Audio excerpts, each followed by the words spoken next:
The western juniper is an amazing tree that can survive the harsh desert with its many adaptations, but its ability to thrive in the arid region of the Clarno Basin has caused concern for many national park rangers, such as John Lang. It finds this eco niche, it just becomes very, very pervasive and invasive. Junipers have adapted special attributes in order to live in the desert of eastern Oregon, where less than 10 inches of rainfall every year. For the first 10 years of a juniper's life, the tree focuses only on growing a taproot deep into the ground. It has a very deep taproot and a kind of a rhizomatous rooting system, where if it's not getting water exactly where it's growing, it's going to reach out and find water either at depth or in a perimeter setting. With its expansive root system, a mature juniper consumes an average of 40 gallons of water a day. The leaves are small and waxy to prevent moisture from escaping in the desert heat. The cones, or berries, are covered in a white layer of yeast that serves as sunblock. Without their protective coating of yeast, the cones would shrivel up in the intense sun. It's a really microfine protective agent for the juniper. Juniper was once sparse across the grassland. In the 1870s, however, the populations of the western juniper started to rise dramatically. The introduction of the livestock was a factor in the expansion of the western juniper. The livestock ate all the brush on the ground, reducing the fuel for fires. Without fire, the juniper could grow unchecked. Talking to area ranchers, the juniper tree's kind of been a source of not only wood for posts for fences for them, but also it's been a source of, especially in these dry areas, for heat if they needed wood for heat.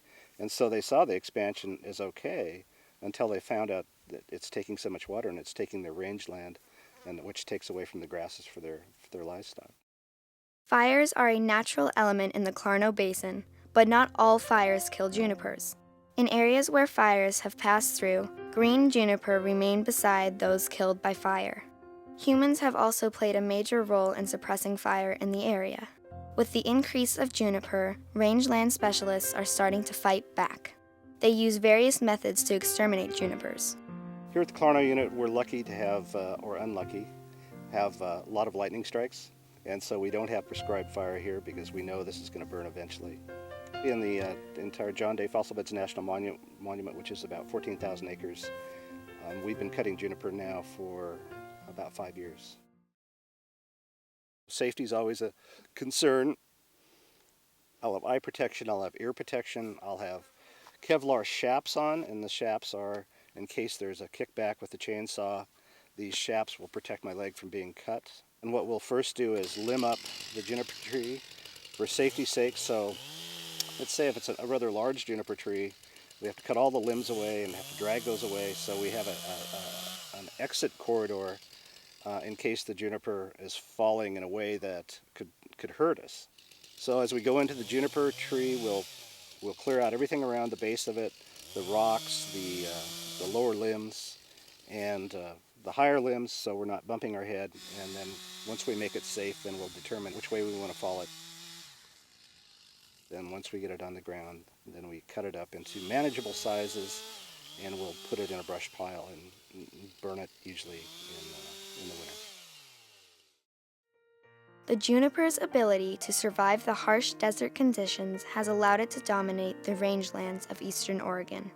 Today, rangeland managers are finding that efforts to curb the expansion of juniper may be too little, too late. The overall trend and the overall thought with rangeland specialists and juniper specialists is that we don't have a handle on actually how to control juniper. We're way behind, and they've not developed chemicals, and so it is the fastest and most rapidly expanding forest in eastern Oregon, and we just don't have an idea how to control it. So we use chainsaw and we use burning, and that's not getting it done.